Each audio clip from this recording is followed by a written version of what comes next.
Olá, estamos de volta para mais um programa O que é o Espiritismo? Orson Carrara.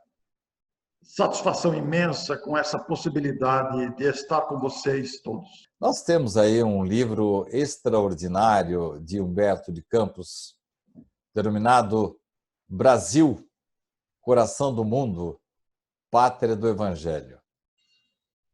Segundo Richard Simonetti, a mensagem cristã, ela já percorreu vários países, alguns se deram bem e se desincumbiram bem dessa mensagem e outros não. Orson, eu quero falar hoje sobre o Espiritismo no Brasil e, mais propriamente, sobre a mensagem cristã no Brasil. O Brasil já está se tornando, ou há alguma possibilidade de vir a se tornar efetivamente a pátria do Evangelho, Orson Peter Carrara? Que assunto empolgante esse, hein, Sidney? Maravilhoso falar sobre isso, né? Eu vou cruzar os braços aqui, eu viro a sua aula agora, Orson. Porque, veja bem, é muito interessante pensar nisso quando consideramos a concentração de grandes almas que vieram para o Brasil, não só espíritas, naturalmente. Porque Deus, na sua sabedoria, envia seus benfeitores, espíritos amadurecidos, espíritos preparados, espíritos capacitados para todos os segmentos da sociedade, inclusive os religiosos, é claro. E o Evangelho está presente no coração de muita gente, ainda que com uma certa ingenuidade brasileira, inclusive nossa, dos espíritas, aqueles que estamos aprendendo, de nossos irmãos das variadas crenças.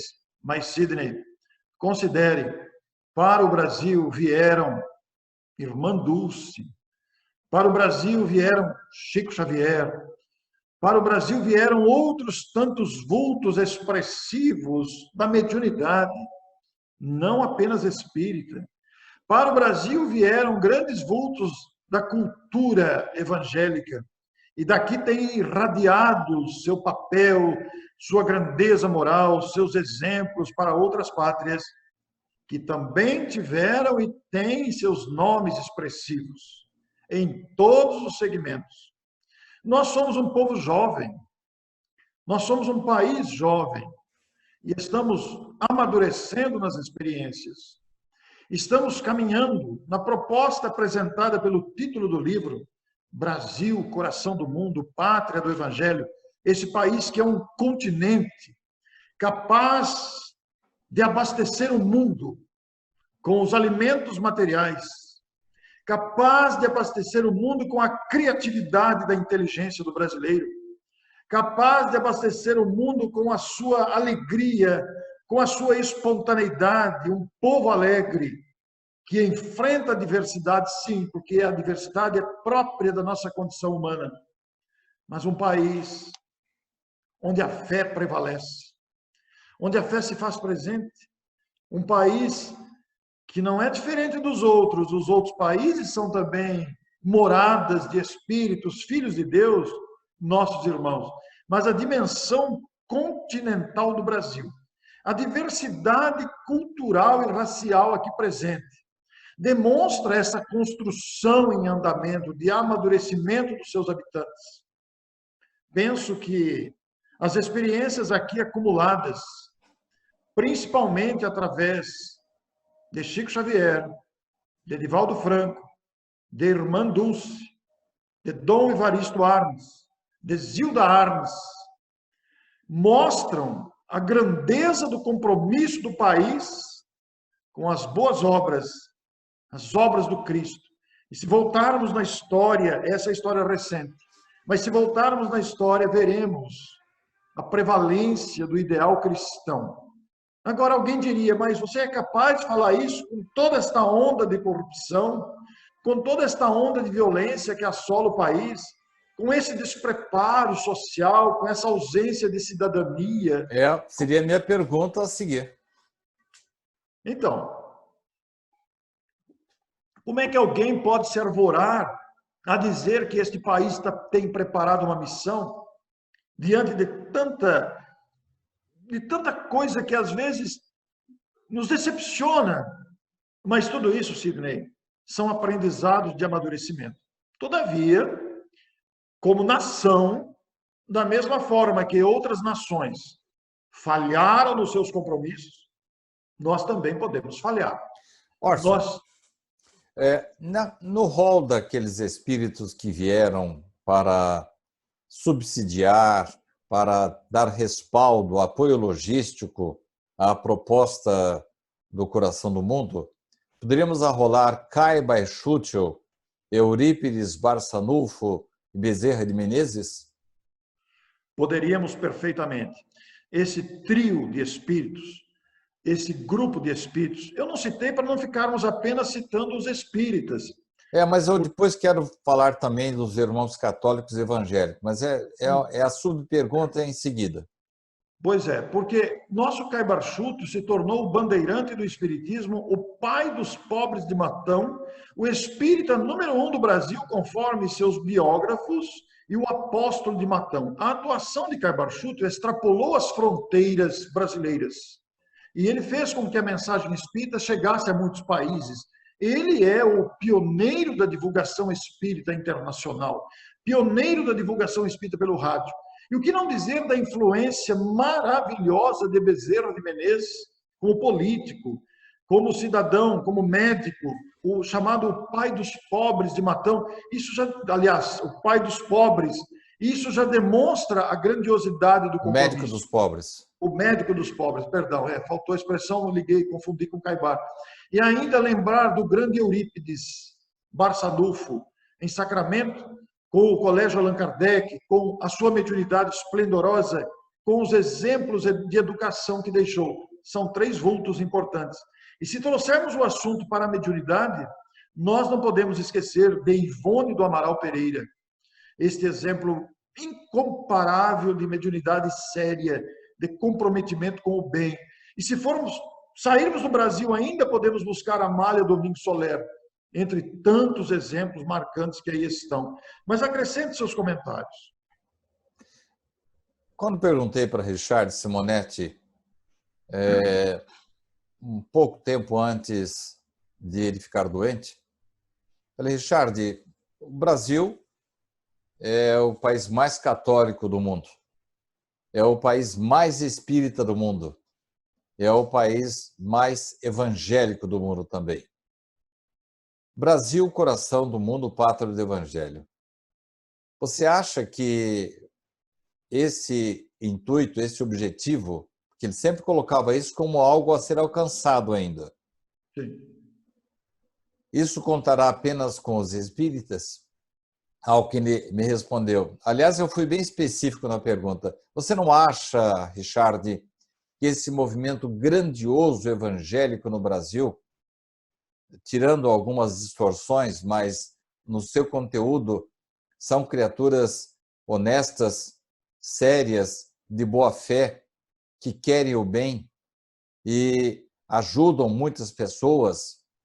Eu tenho um familiar que estava completamente desviado na vida, ele mora pertinho de você aí, e ele, graças a uma igreja evangélica, arribou-se, tornou-se uma pessoa de bem. Richard me respondeu, absolutamente, Sidney. O evangelho, a pátria do evangelho, vai contar, sim, com esse grande movimento evangélico que está se realizando. E vou mais além, disse ele. Você pode notar como surgiram sacerdotes muito lúcidos, de grande empatia, sacerdotes católicos que estão realizando trabalhos maravilhosos. Orson, você compactua com essa ideia? Completamente. Completamente. Porque, veja você, é um trabalho de expansão, não é pátria dos espíritas, é pátria do Evangelho. E o Evangelho não é exclusividade do Espiritismo, não está apenas no Espiritismo. Você disse muito bem na argumentação do Richard, é um trabalho de evangelização nacional que ultrapassa as fronteiras, mas situando apenas o Brasil. Em toda parte há pastores e padres recuperando pessoas. Em toda parte há trabalho social de auxílio aos necessitados da alma e do corpo, em que as igrejas, os líderes dessas igrejas, sejam elas católicas ou protestantes ou evangélicas, atuam com grande competência ao lado dos espíritas que também trabalham nessas áreas todas. Quando eu me lembro, Sidney, da lucidez de Zilda Arnes e do seu irmão, Dom Paulo Evaristo Arnes, meu coração se curva diante da nobreza dessas criaturas, que entregaram de si mesmo em favor dos necessitados na orientação, no atendimento às necessidades materiais. Quando vemos vultos recentes do catolicismo, como você usou a expressão, padres lúcidos na argumentação, padres desprovidos de preconceitos, padres que oferecem o seu conteúdo moral ao lado de pastores também lúcidos, que falam abertamente do amor e convocam a criatura. Quantas igrejas, como você disse o exemplo do familiar, não recuperam drogados, viciados em vários segmentos dos vícios e dos problemas sociais intensos? Quantas pessoas não são recuperadas nas igrejas e nos templos de outras crenças? Por isso estamos mesmo, concordo plenamente com o Richard, nós estamos construindo a pátria do Evangelho. É algo a ser alcançado, mas eu penso que nós estamos em pleno caminho. E daqui a pouco, todo esse esforço vai atingir os níveis da corrupção ainda existente naqueles que estão no poder, que se equivocam e atuam no poder para tirar vantagens pessoais. Isso vai acabar, porque vai se criar uma mentalidade amadurecida de bom senso, de discernimento e de compromisso com o bem, porque isso não compactua com o Evangelho. Realmente, Orson, você tocou num ponto nevrálgico. Essa incompatibilidade de comportamento, principalmente daqueles que se deixam se seduzir pelo poder. E nós tivemos um triste exemplo no momento em que o Brasil inteiro, o mundo inteiro estava com as suas atenções voltadas para combater a pandemia de 2019 e 2020, o mundo inteiro preocupado com a doença e no Brasil discutia-se política. E isso demonstra muito egoísmo do homem e um descaso até com a população. Ora, Orson, nós estamos falando aí que estamos nos aproximando dos preparativos para converter a Terra num mundo de regeneração, em que ela vai dar um salto evolutivo na escala dos mundos. Mas que história é essa, Orson? Com esse pessoal todo pensando só em si mesmo, em coisas materiais, e você vai para Wall Street, por exemplo, em Nova York, um querendo engolir o outro, ou vai para o outro extremo do país, vemos aí ditadores, vamos na África, criaturas que estão passando necessidades, uma expectativa de vida que não passa de 30 anos, com doenças ainda já debeladas no Brasil, mostrando um grande, completamente uma indiferença da parte dos seus governantes com os mais pobres. Se vai para o Oriente Médio, 1, 2, 3, 5% da população abarca toda a riqueza do país e mais de 90% de criaturas doentes e desdentadas. Orson, esse é um clima propício para a pátria do Evangelho no Brasil e um salto na evolução do planeta Terra, Orson? Não estamos um pouco distantes disso? Sidney, as ocorrências de corrupção, de falta de sensibilidade, ainda demonstradas pelos líderes mundiais e também presentes no Brasil, infelizmente, demonstram a nossa condição humana frágil Nós não estamos aqui para atacar nem defender ninguém, não estamos aqui para tomar partido de um lado ou de outro, mas a história brasileira recente tem demonstrado esse descompasso com o compromisso da pátria. E isso demonstra a mediocridade moral que ainda nos caracteriza como seres humanos. Ainda estamos seduzidos pelas paixões, a paixão do poder, a paixão do dinheiro, a paixão de cargos, tudo isso é ilusão. E ainda seduzidos pelo desejo da alta promoção, seduzidos pela ilusão de que somos mais importantes do que outros, de que o nosso interesse deve prevalecer. Isso mostra que ainda somos egoístas. Mas veja, eu acrescentei uma palavra aí. Ainda somos egoístas. Porque toda essa experiência difícil, complexa que o país atravessa, no caso específico do Brasil, demonstra a necessidade das reformas, tão bendita por Allan Kardec lá na codificação. Mas que reformas? Todas elas.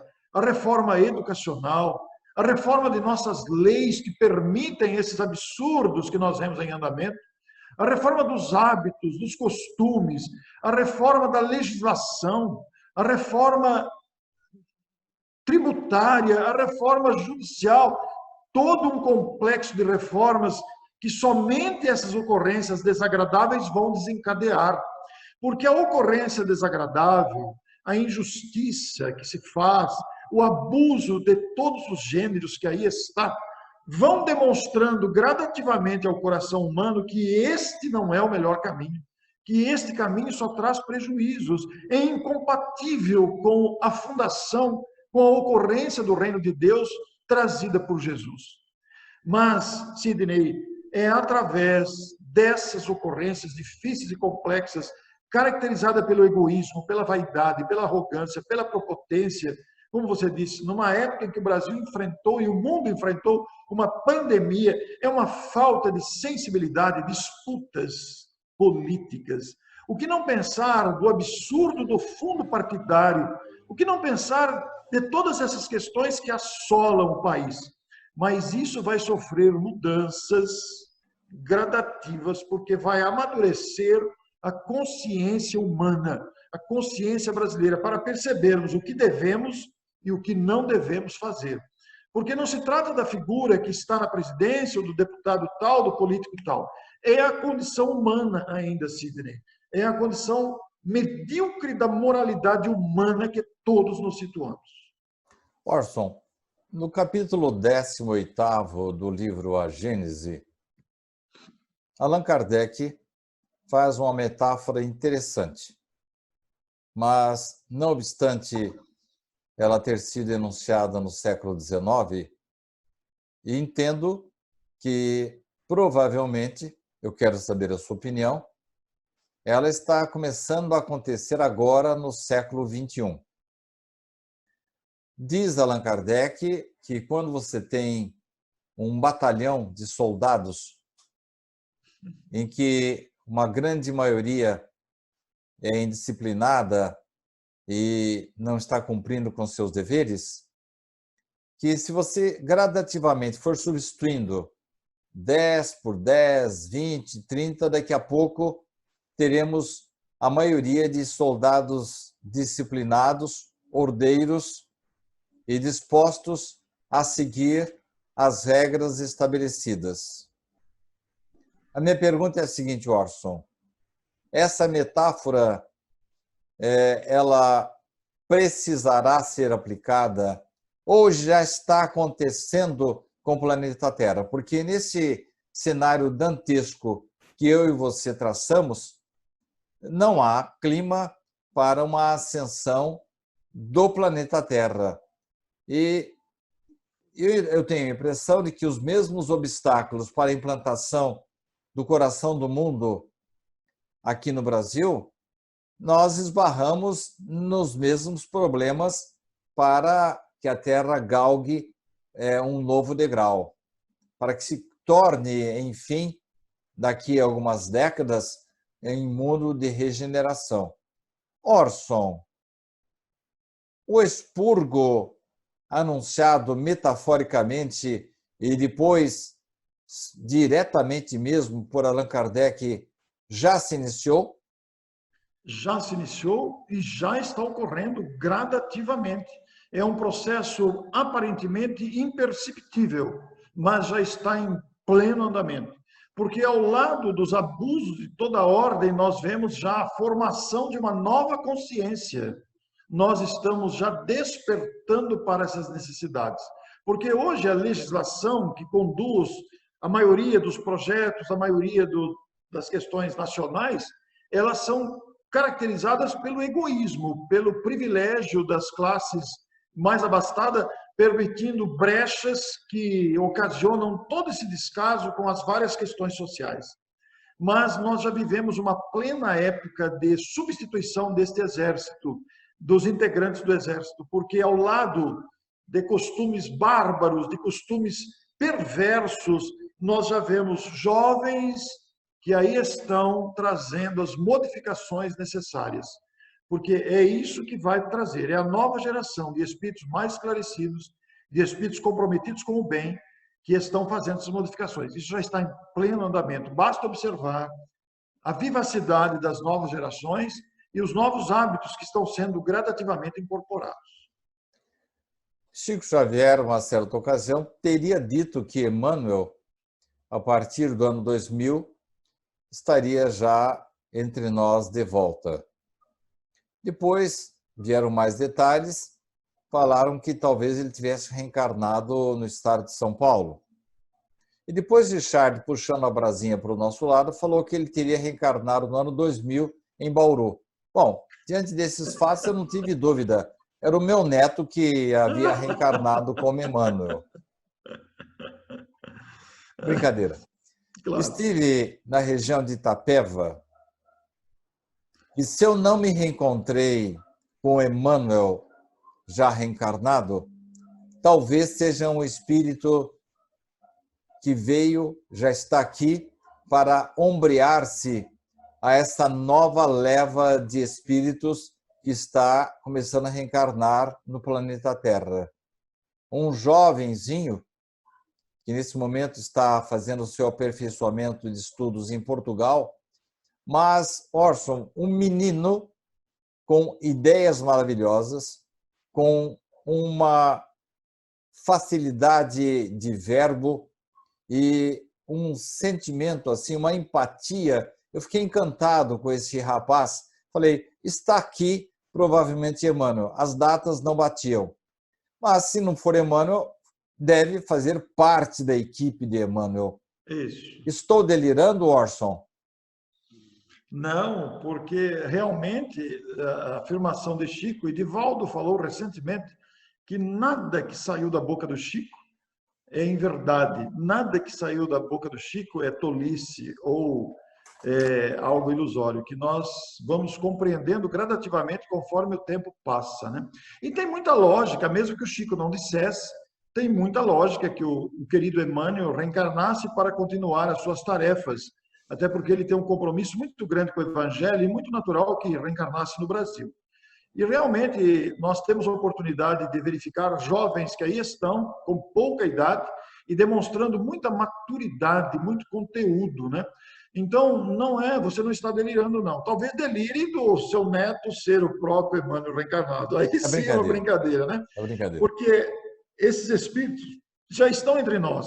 A própria Ivone Pereira cita a liderança de Vitor Hugo, trazendo ao planeta uma multidão de espíritos preparados, capacitados para promoverem essa modificação do planeta. Porque esses espíritos já estão reencarnando. E brevemente vão aparecer, já estão aparecendo. E espíritos da qualidade de Emmanuel, por exemplo, ele não vai conseguir passar desapercebido, porque ele vai se destoar da normalidade do planeta, embora outros companheiros dele estarão com ele aqui. Mas é que brevemente nós teremos muitas surpresas agradáveis pela frente, de ver o desempenho, de ver a performance, de ver as ideias, de ver a facilidade com que esses espíritos espalharão o bem à nossa volta.